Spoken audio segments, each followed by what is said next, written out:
When the media mob circles, will Maine voters choose the establishment or the candidate threatening to flip the Senate? We're standing by him despite that. Why? Well, I find it interesting. The Republican super PACs have already purchased, as I understand it, $99 million in TV ads against this guy, Graham Plattner, in a small state that is an astronomical sum of money, and more money is going to come in. So why do they want to beat Graham Plattner? Because they understand that control over the Senate may, in fact, revolve about who wins in Maine. And they want to beat him in the worst possible way. And I think what the people of this country want are senators now who are going to focus on the needs of working class people who are tired of a corrupt political system in which billionaires buy elections, a rigged economy in which the rich get much richer while 60% of our people struggle to put food on the table. So I think what the American people are saying right now is let's let candidates have the guts to take on a corrupt and broken system. And maybe let's understand that nobody is perfect. There was actually some protest on Capitol Hill about this today. Paid for by, I believe, the Republican Party. Well, you walked outside, and this is what happened when you saw those protesters.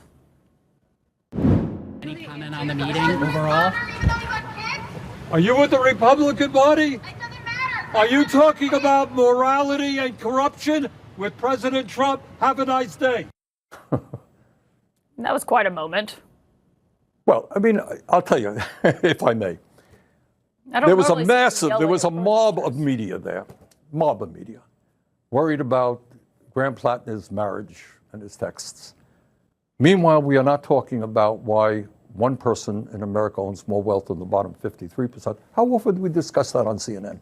Can we talk about both? I mean, of course you could talk about both, but I think what people are saying, we are the only major country on earth not to guarantee health care to all people. All right, how often do we talk about that? But can I ask you on Graham Plattner? I mean, I think you can talk about both. I think just because there are major issues, you can talk about both, but I have never seen a mob of media. On Graham Plattner, are you satisfied with the explanations he's given for the controversies his campaign has faced right now? Are you concerned about what we've heard? I met with Graham Plattner today. We're going to beat Susan Collins and take back the Senate. Yes. So you're saying that Janet Mills, your preferred candidate, there's been rattlings that she should get back in. You're standing behind Graham Plattner, to be clear here?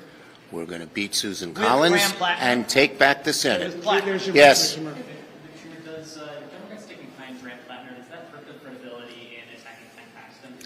We're going to beat Susan Collins and take back the Senate. Any other subject you got? Any other subject? Yes, yes, you right there. Do you believe that Janet Mills should unsuspend her campaign? We're going to beat Susan Collins and take back the Senate. Last one. You have not said if you're still endorsing Graham Plattner. Are you still supporting Graham Plattner? As I said, I endorsed Graham Plattner.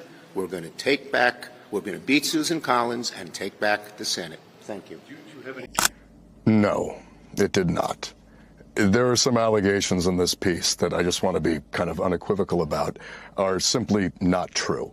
Anything alleging physicality, anything alleging that I knew what my tattoo was, these are the statements of someone who's politically motivated. In this piece, there's a lot about my struggling, not being a good boyfriend, certainly self-medicating with alcohol, and I've been very upfront since the beginning of this campaign that was a pretty dark period of my life after I came back from my combat service, and that's what that kind of life looks like.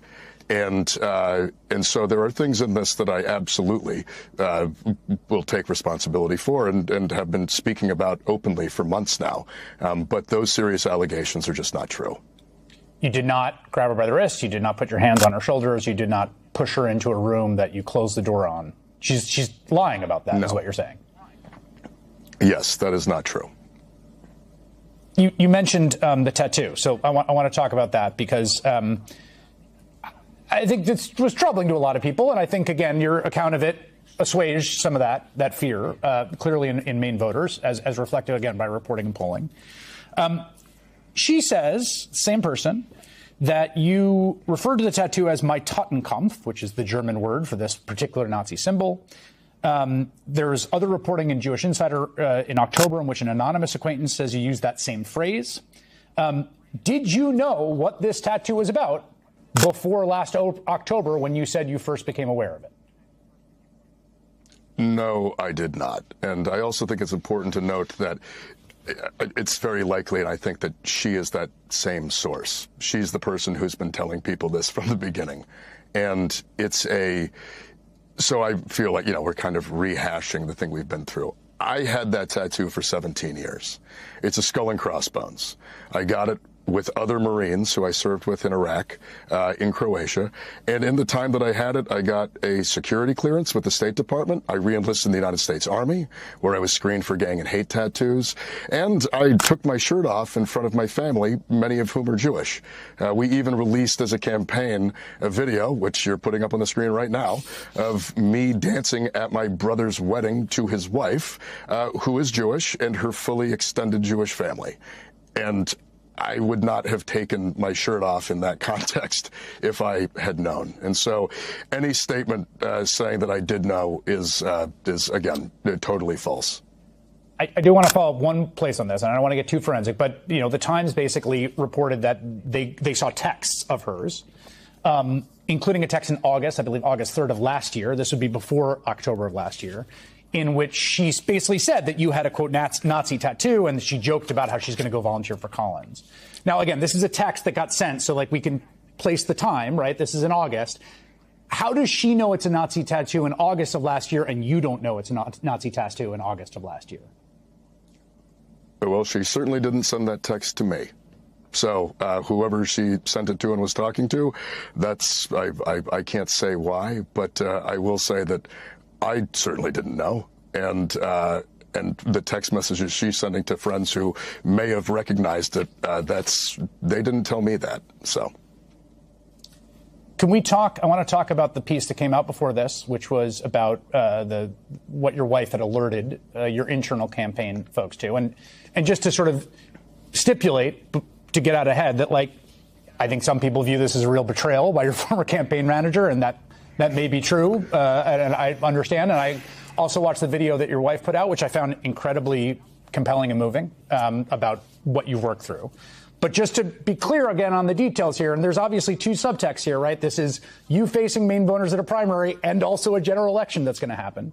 We all know that, right? We're all on the same page. Were you sending sexually explicit messages to other women back in 2023, 2024, as reported in the piece? So this is the first time in my life that Amy and I's marriage has been the interest of people besides Amy and I. Yes. And it's definitely a bit jarring, a bit strange. Yeah. It's also a marriage that is very strong and that I do believe we deserve some privacy in. I will just say this. At the beginning of our marriage, I made mistakes, and Amy held me accountable for them, and we worked through them, and the work that we did made our marriage significantly stronger. And who we are today is an incredibly faithful and happy married couple. Amy is my best friend. I love her more than anything else. And quite honestly, the hardest part about this whole campaign is I don't get to spend as much time with her as I like to. And so it has been it's been a hard experience to have gone through this together as a couple long before our lives were brought out into the public.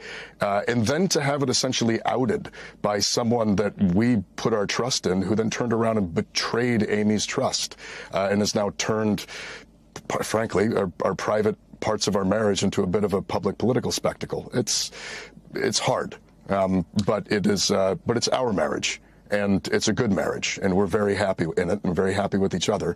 And I thank my lucky stars every single day that Amy is my wife and that she has given me a lot of grace and a lot of love over the years. And I'm a lucky man for it. I'm here from you. You don't want to get into specifics and details, and I can respect part of that. But I do want to just make sure on the timeline, right? Because I think there's two things going through people's heads a little bit here, which is, you have talked about self-medicating with alcohol and being pretty messed up when you got back from the service and trying to figure out what you're doing and doing things maybe you wouldn't stand by now and saying things you wouldn't stand by. But this is 2023. And so there's a difference in the time. And I think the first question is like, when did this stop? If it stopped, if there was stuff that you're not proud of that you worked out with your wife and you don't want to talk about the details, when did it stop? Oh, it stopped when it was happening. I mean, like it was Amy and I, it happened soon after we got married. And we dealt with it very, very early in our relationship. And so that's when it stopped. Are there texts of yours, pictures of yours floating around out there, which, again, maybe from a time capsule, but people, I think, are understandably a little nervous. Maybe you'll be the nominee, probably be the nominee for the Maine Senate on Tuesday. And then it's October 10th, and here's a text or picture of Graham Plattner that is not the kind of thing that you want to see. Like, are you worried about that? Are there texts like that? I'm not worried about it. I mean, I went, as I've talked to him, I went through my life through a number of years struggling and not exactly acting with the best behavior. I've been very, very open about that. And if people would like to continue to drag things up from that time in my life, I'm sure that we are going to see at some point somebody attempt to do exactly that. The centrist swamp, composed of people claiming to be loyal Democrats, is now lining up to place caveats on the vote blue no matter who mantra. Graham Plattner is currently rattling the establishments of both the Republican and Democratic parties, which is a major victory in the Maine Senate race. Crucially, most Democrats, not just progressives, are still standing behind him. It is rare for me to praise Chuck Schumer, especially over the last year.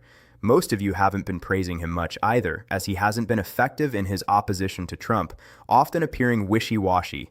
He frequently bends to pressure and prioritizes centrist compromise even when it's illogical and only benefits Republicans. Given that, you would expect him to sound like the moderate center-right establishment. Instead, he didn't. He stated clearly, "We're with Plattner. We need to win this race." Plattner represents a different vision and a fresh vibe for the Democratic Party that many voters are craving. While this approach might not work in every state or House district, he is a strong candidate for Maine, and potentially for others, such as Florida. In those places, you need a candidate who is a bit different, perhaps even quirky, whose human flaws make him relatable to voters who view the Democratic Party as out of touch. Keep this in mind, and remember the hypocrisy of those vote blue no matter who types who supported Cuomo, even after he fairly lost the primary to Mandani, despite Cuomo having scandals as bad, if not worse, than Plattner's. Now, those same people are saying Plattner needs to go. Remember, Plattner is winning the Maine Senate election because he has proven that the Republican and Democratic establishments are in dire need of